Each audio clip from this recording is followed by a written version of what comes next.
It did not make a sound. That was the most terrifying thing about the end of the world. The destruction was vast, total, and completely silent.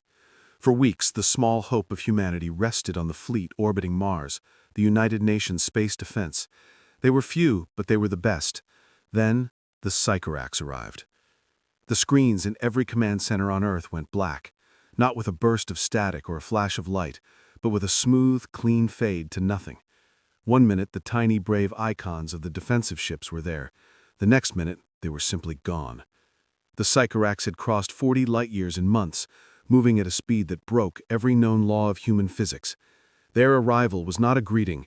It was a final, cold act of conquest, delivered via weapons that shredded metal and hope alike. On the ground, in the besieged city of Portland, Alex Carter stood on the rooftop of what used to be a high school gym. Now, it was the final useless lookout point for a small ground militia. The air tasted of smoke and the cold fear that settles deep in your bones. Alex was not a soldier. He was a former propulsion engineer, someone who designed engines that could push ships, not weapons that could stop them. His rifle felt like a heavy toy against the silent darkness overhead. The Sycorax ships were sleek, obsidian shapes. They were not clumsy or warlike. They were perfect, dark triangles that cut through the sky with effortless grace. They cast long, heavy shadows over the broken streets. They didn't bomb the city for show. They just hovered, waiting, moving with slow, complete efficiency. This wasn't a war. It was an execution, being prepared by someone with no emotion. A small voice, tight with strain, crackled in Alex's earpiece. "Alex, get down. They're running a clean pass over Sector 4. It was Mia Lopez, a communications specialist who was his childhood friend. She was hunched over a battery-powered console 3 floors below, her face pale and covered in dirt. Mia had been awake for 72 hours straight, trying to find a signal, a friendly voice, a single ship that was still fighting. Alex climbed down the fire escape and found her in the dark, dusty room. The only light came from her console screen, which showed a few flickering lines of dead data. Mia didn't have to speak the words. Alex saw them in her tired eyes. "The last survey came in from the North Pacific Command," Mia whispered, the words heavy and terrible. 95%. Our orbital fleet is gone. All of it. The few ships that survived the initial blow were hunted down in the outer asteroid belt. They were just too slow." The number hung in the air. 95%. It meant that of all the money, all the hope, all the brilliant minds, and all the brave people sent to defend the planet, almost all were gone. "Did they send a message?" Alex asked, already knowing the answer. "Not a peace talk, no," Mia said, shaking her head slowly. "A statement." The Sycorax commander's voice had cut through every radio, every television, and every speaker on the planet at once. It was cold, synthesized, and perfectly translated into every human language on Earth. The voice was calm, speaking like a scientist observing an insect. "Species designation: human. Threat level: negligible. Resistance is noted, but ultimately irrelevant." The voice had paused then, a horrifying silence that made the whole world listen. "We observe humanity to be a charming, albeit fragile, biological noise. The cleansing process will continue until silence is achieved." Alex felt a cold wave of helplessness wash over him. He gripped the useless rifle tighter. He used to solve complex equations about thrust and mass. Now the problem was simple: an overwhelming enemy that saw them as a noise. How do you fight total efficiency? The small militia they belonged to was a joke. They had old vehicles, hunting rifles, and a desperate heart. The Sycorax knew this. They did not need to land huge armies. They sent down small, perfect kill teams, dark figures who moved faster than the human eye could track and never missed. The terror was not the sound of bombs. It was the chilling, cold logic of the invaders. They were not angry. They were simply tidying up. Mia looked up from the console, her fingers still moving quickly over the keys. "We have maybe 2 hours before the next aerial sweep ets this sector. We need to find somewhere deeper." She was still searching, hoping for a hidden military base, a secret weapon, a miracle signal. but the airwaves were thick with the Sycorax jamming signal, a dense, low hum that felt like a physical pressure pressing down on your chest, stealing your breath and stealing your hope. They didn't know that their only chance lay thousands of miles away, miles under the cold ocean water, or that their desperation was about to connect two people across the ruined country. All they knew was the immediate, terrible reality. The obsidian ships above moved slowly, deliberately, like cold predators settling in before the final efficient meal. Alex looked at Mia. She managed a small, tired smile that did not reach her terrified eyes. They were survivors, friends, now just waiting for an end delivered with scientific, chilling accuracy.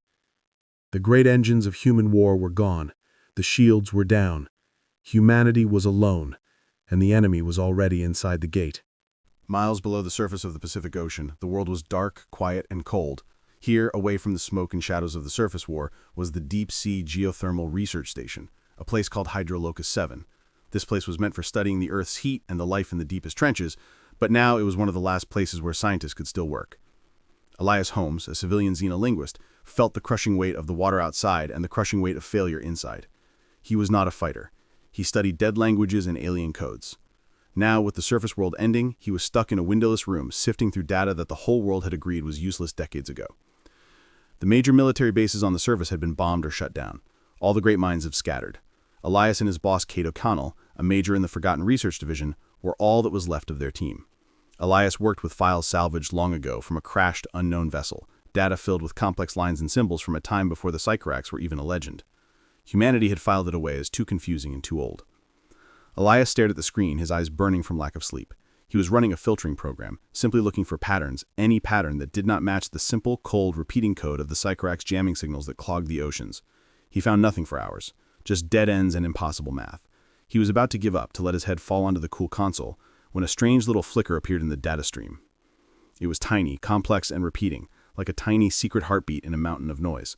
"What is that?" Elias muttered to himself, leaning closer. It wasn't a signal, not exactly. It was an energy anomaly. It was not simple power like a light bulb or complex power like a rocket engine. It was something structured, something impossibly old. It pulsed at a frequency that no known human or Sycorax device used. Elias spent the next hour working with frantic, quiet energy. He cross-referenced the energy pattern with every piece of archived human technology he could find. Satellite data, old spy networks, even long-forgotten Cold War military files from the 1960s. The match was there, buried in a folder marked Project Atlas, Theoretical Grid. The energy signature, Elias realized with a wave of dizziness, corresponded to a massive, submerged power grid. Not a power plant, but a grid, an endless net of dormant infrastructure spread across the planet's crust. It was designed to pull energy directly from the Earth's mantle and was so old it was almost part of the planet itself. It had been built by something, or someone, long before humans were thinking about space travel. "Kate!" Elias yelled, jumping up from the seat. His chair rolled back and hit the wall with a dull thud. Kate O'Connell rushed into the room. Her face was set in the grim mask of a leader who had lost everything. "Elias, keep it down. The acoustic sensors are—" "What is it?" Elias pointed a shaking finger at the screen. "It's a switch." The Sycorax jammed every communications channel, but this isn't a channel. It's an ignition key. He explained, quickly and simply, that the ancient alien data he was studying was not a language or a history, but a control protocol. It was the instruction manual for the immense buried power grid. That grid, dormant for thousands of years, was now vibrating with the strange energy signature. "We can't use it to power a city," Elias explained, tapping the screen. "It's too powerful, but it's not for power. It's for something else, something big, and it's pulling energy towards Lagrange point 4. Kate's eyes widened. She understood the simple reality. The Sycorax thought they had destroyed every human weapon. They knew nothing about this ancient hidden power source. "We have to send this data," Kate said immediately. "We need to get the protocol and the coordinates to the remaining command centers."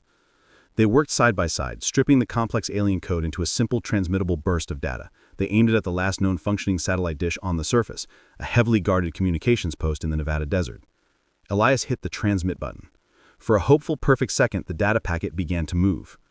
Then the smooth, low hum of the Sycorax jamming signal changed. It didn't get louder, it got denser, heavier, like concrete had suddenly been poured into the water around the station. "The connection is gone," Mia cried out. "No, worse," Kate said, her voice tight. "They didn't just jam it, they found it. They know we sent something. They know this station is compromised." The lights in Hydrolocus 7 flickered. The familiar sounds of the machinery changed, replaced by a high-pitched electric whine. the sound of the Sycorax signal trying to burn its way through their station's defenses. On a separate hidden emergency channel, an acoustic sensor blared a warning. 3 fast objects entering the atmosphere above our position. Impact prediction, 5 minutes. The Sycorax were sending a kill team. Total efficiency meant immediate response to any threat, no matter how small or deep underwater. Kate grabbed Elias by the arm. "We have to go, now. We have a rescue submarine 200 meters down. Can you finish the packet?"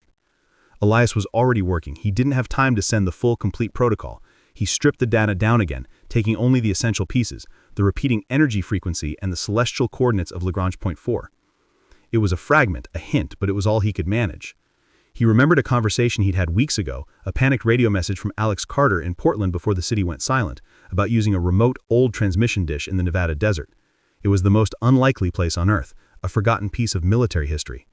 Sending it to Alex, Elias mumbled, focusing all his remaining power on that single, distant target. He didn't know if Alex was even alive, but he had to try. It's done. It's a whisper, but it's out. The whole station groaned. Pressure alarms began to scream as the outer seal strained against the power of the Sycorax strike team plunging through the ocean. Kate shoved Elias toward the emergency hatch.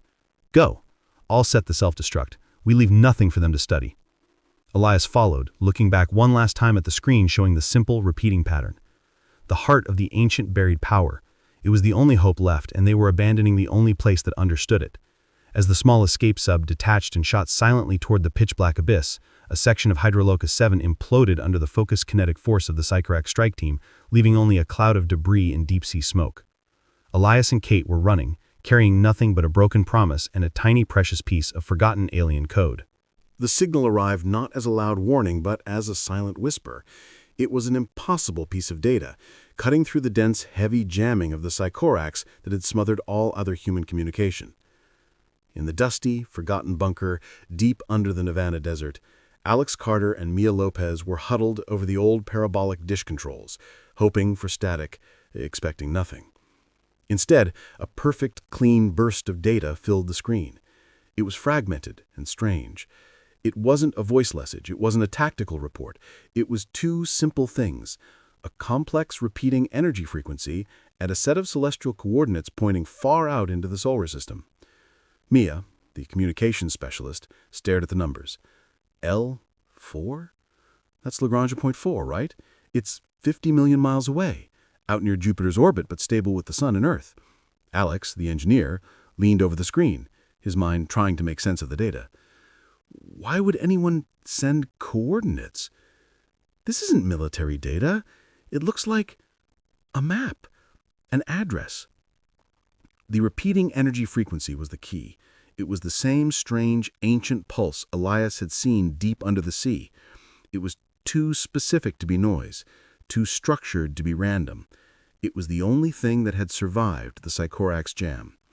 They realized that Elias, wherever he was, had aimed the last piece of human hope at them, the 2 people who were the furthest thing from official command.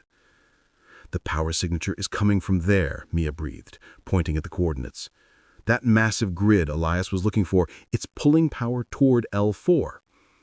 They had nothing left to lose. Portland was burning. The orbital fleet was gone. They had a rifle, a small team of desperate survivors, and an address written in the language of something older than human history. Alex looked around the bunker. Their only way out was up, and their only way up was through the scrapyard of the long-abandoned military depot above them. "We need a ship," he said. "Any ship." They chose the one the Sycorax would never notice, a clunky, old, atmospheric research shuttle from the early days of space travel, stored in a corner of the depot and labeled non-functional scrap.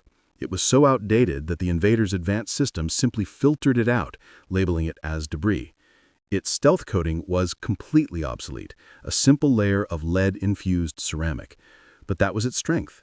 The Sycorax electronic sweep was looking for sleek, modern, energy signature hiding materials, not something that simply reflected radar like a small rock. Gathering their small team, which included a mechanic named Jerry and a pilot named Dana, they moved in the darkness.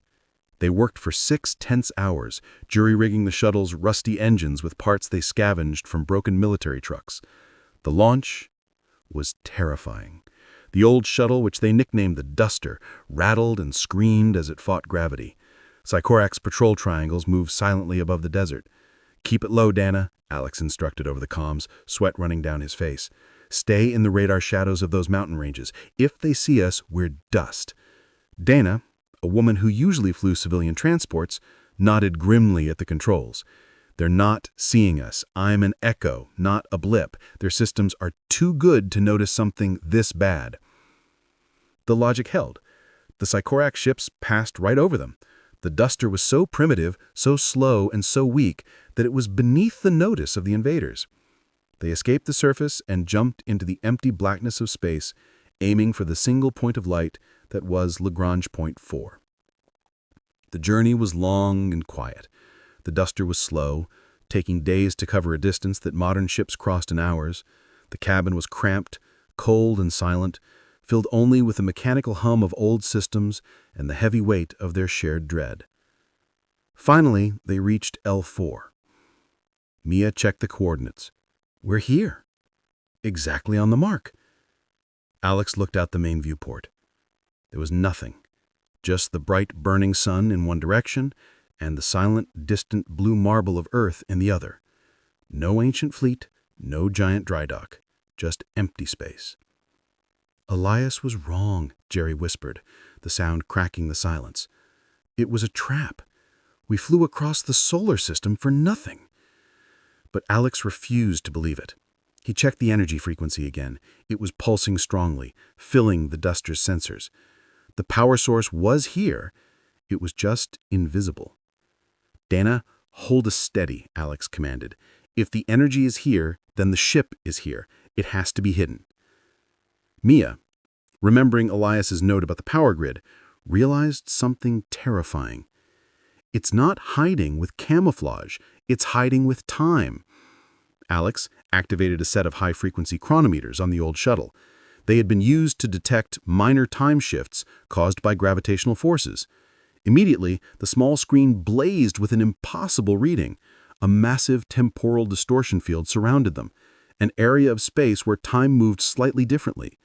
The dry dock wasn't invisible. It was camouflaged by a distortion so subtle that only the most primitive sensors, or the most specialized, could detect it. They eased the duster through the shimmering edge of the field. The sight that greeted them stole their breath.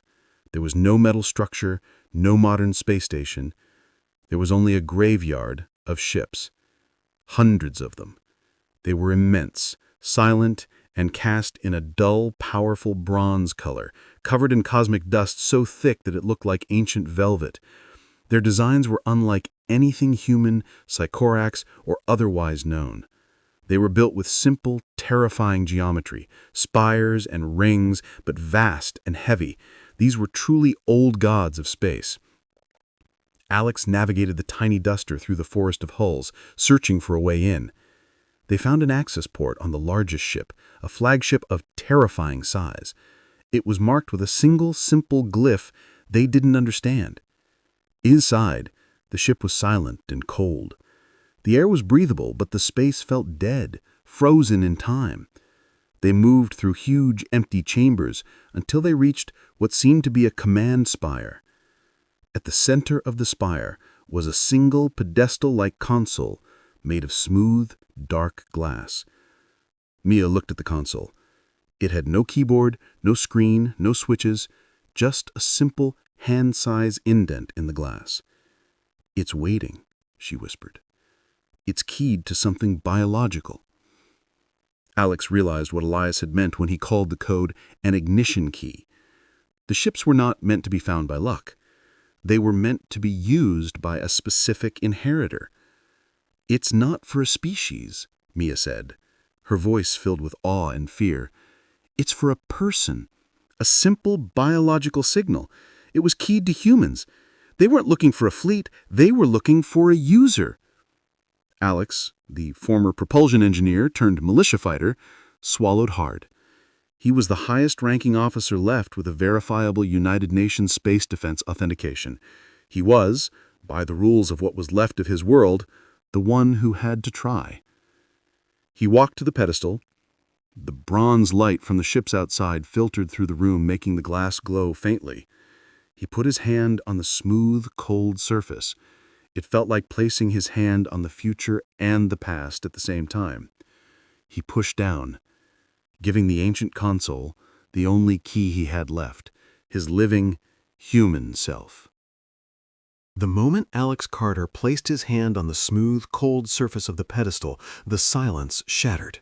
It didn't shatter with a bang, but with a sudden, deafening sound that wasn't sound at all, a wave of pure, structured energy that hit his mind like a warm, powerful ocean.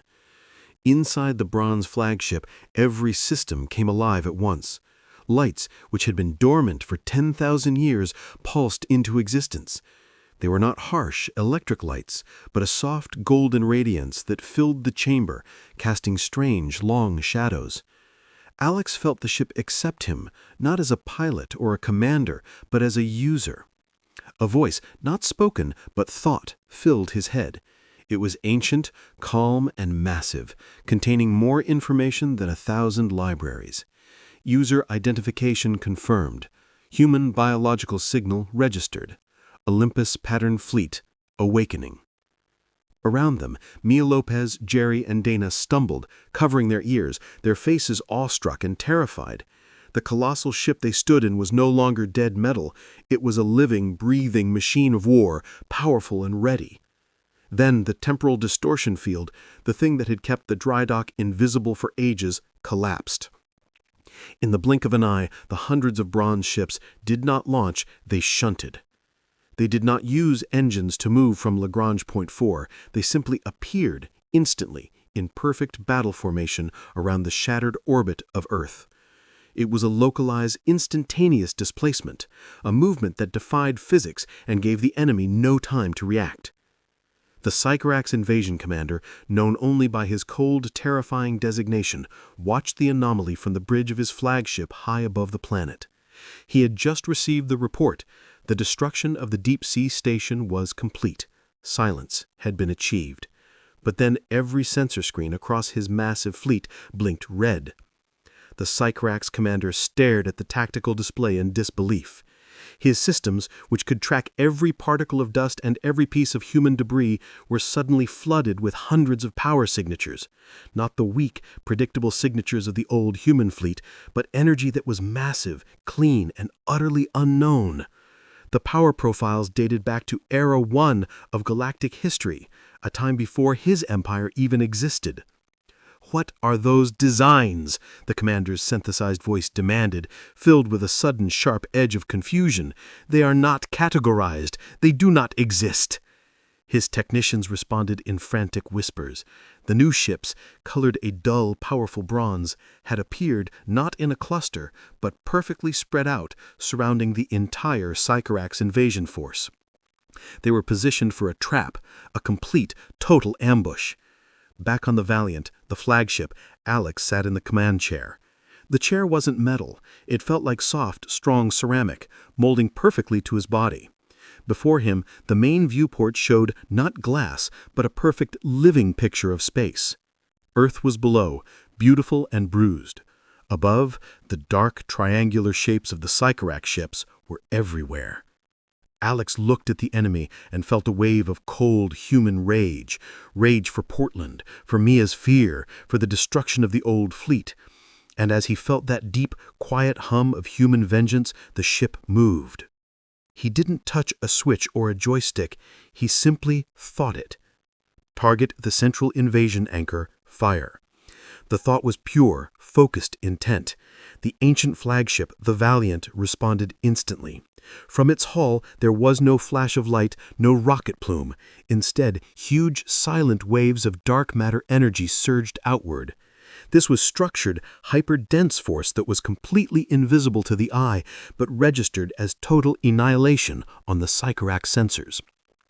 The dark matter waves hit the nearest Sycorax destroyer. The destroyer's shields, which could shrug off nuclear blasts, simply did not recognize the attack. The energy passed through the shield, hitting the hull directly. The obsidian ship did not explode. It instantly warped, its metal turning to molten, smoking slurry before imploding inward. It was a complete, silent, and brutal destruction. It bypassed the shields, the Sycorax commander screamed over the comms, his synthesized voice cracking with panic. Retarget our fire! Hit the Bronze Fleet!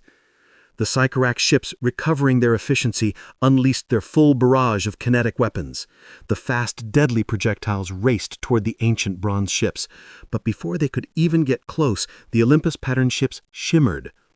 They did not raise a visible barrier, they simply displaced the incoming energy, sending the enemy fire veering harmlessly off course. Alex watched the battle unfold. He was not giving orders, he was providing intent. The ships were fighting themselves, using complex, thousand-year-old algorithms to perfectly execute the strategy his simple human mind had created. Protect Earth orbit, cut them off from the planet. Hundreds of bronze ships moved as one. They were faster than anything the Sycorax had ever encountered. They were everywhere at once. The Sycorax fleet, designed for efficiency against predictable enemies, fell into complete disorder. Their perfect triangles were torn apart by silent, heavy, dark matter fire. Mia, watching the impossible scene from a side console, whispered in awe, "Alex, you're not controlling a ship, you're controlling all of them. They're listening to your thoughts." Alex realized the truth. The ancient builders had left behind not a complex military system, but a simple user interface for a powerful automated weapon. The more focused his simple, pure human emotion became, his need to protect, his vengeance for the dead, the more efficient and devastating the Olympus fleet's response. The ships were a reflection of his soul. The battle above Earth was not a drawn-out war, it was a swift, overwhelming wipeout. The Bronze Fleet moved with the quiet power of a tidal wave, washing away the obsidian ships. The Sycorax commander watched in horror as his fleet numbers dropped from hundreds to dozens in minutes. The entire invasion was failing because of ships that should not exist, ships that listened to a human mind, a charming, albeit fragile biological noise, now armed with the power of ancient gods. The commander, seeing the Valiant moving directly towards him, knew the moment was over. His cold, calculated invasion had met a force that defied calculation. The Sycorax fleet was not being defeated, it was being cleansed. The quiet hum of vengeance reached its peak. The Olympus pattern fleet, controlled by Alex's simple human will, was efficient and terrifying. The Sycorax commander, known as the Void Hand, saw the total destruction of his invasion force in real time. Dozens of his sleek obsidian triangles were being silently vaporized every minute. The commander, whose mind was focused only on cold logic, could not comprehend the enemy. These bronze ships did not follow physics or strategy. They simply reacted with instant, perfect force. The Void Hand knew the invasion was over. Total efficiency now demanded total retreat. "Execute full-phase jump," the commander's voice, now raw with panic, ripped through the Sycorax comms. "All remaining units, retreat vector off a 9." But the Olympus fleet was designed not just to defeat an enemy, but to cleanse. As the remaining Sycorax ships attempted to spin up their jump drives, the Bronze Fleet shunted again, appearing instantaneously at the very edge of the solar system, forming a heavy, impenetrable shield. The attempt at escape was instantly blocked. The Olympus ships fired again. This time the dark matter waves were focused, concentrated, burning through the engines and life support of the retreating ships. They did not try to capture. They only sought silence.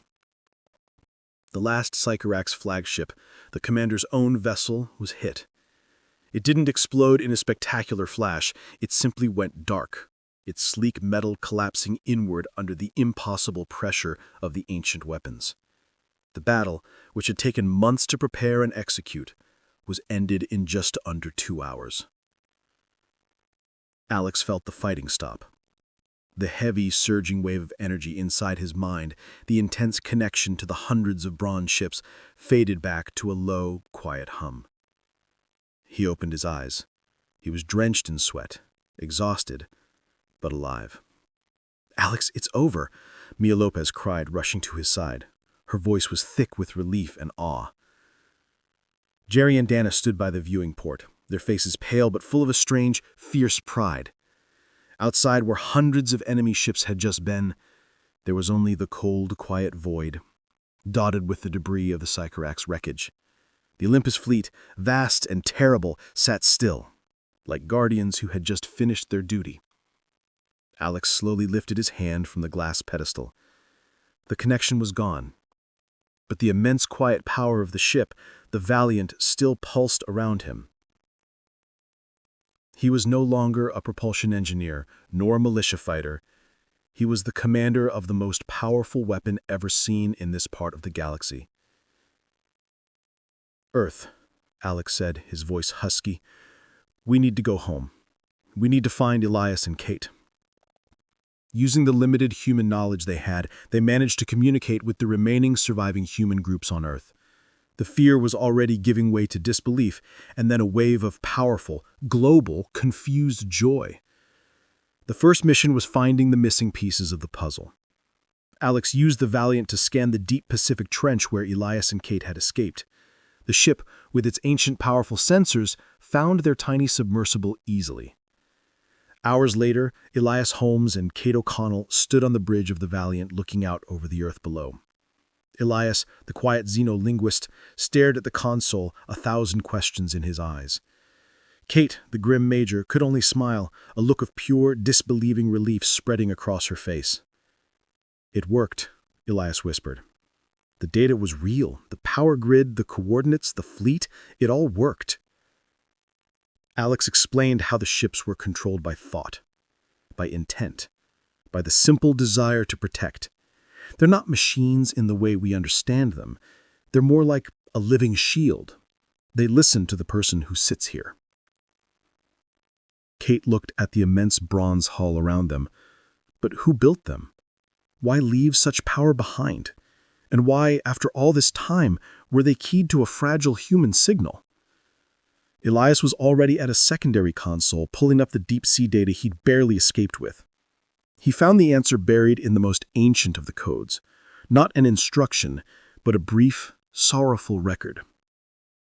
"The original builders," Elias explained, "they aren't named in the human way. They called themselves the caretakers. They were a species that saw the universe not as something to conquer, but as something to nurture.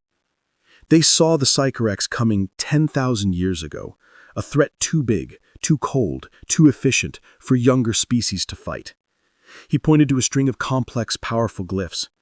They couldn't defeat the Sycorax forever, so they built this, a silent defense, a fleet of last resort, hidden until the danger was absolute. Mia read the translation on the screen. It says, "We leave the key with those most capable of feeling its weight. The fragility of their design is the strength of their defense. They will know when to use it." They keyed the entire fleet to human biology because we are emotional, unpredictable, and fiercely defensive of our home. The answer was simple, yet profound. The ancient gods of space believed that humanity's greatest weakness, its fragility and capacity for deep, fierce emotion, was actually its ultimate strength. The Olympus fleet was a weapon of pure reactive emotion, waiting for the righteous human rage to ignite it. The crisis was over. The Sycorax invasion was not just defeated, it was erased. The news spread across the recovering planet. Earth was saved, not by its own technology, but by an ancient, unimaginable gift. As the days turned into weeks, the Bronze Fleet settled into a perfect, silent, vigilant defensive perimeter around the Earth. Alex, Mia, Elias, Kate, Dana, and Jerry became the nucleus of a new, global effort, the Guardians of the Legacy. Mia looked out the viewport one last time at the bronze majesty of the Valiant. "We have the power to stop anyone now, Alex. We inherited the power to rule the galaxy." Alex, standing straight in the command chair, looked down at the bruised but beautiful blue marble of Earth. He was still the propulsion engineer, but with the entire Olympus fleet listening to his quiet thoughts. "We don't use it to rule, Mia," Alex said simply. "We use it to make sure no one ever treats us like noise again. We use it to ensure the silence is broken only by the sounds of home." The Sycorax were gone. But the universe now knew that Earth, the charming, fragile planet, was defended by a silent, powerful bronze shield waiting for the human heart to tell it what to do. The long, strange legacy of the old gods had begun.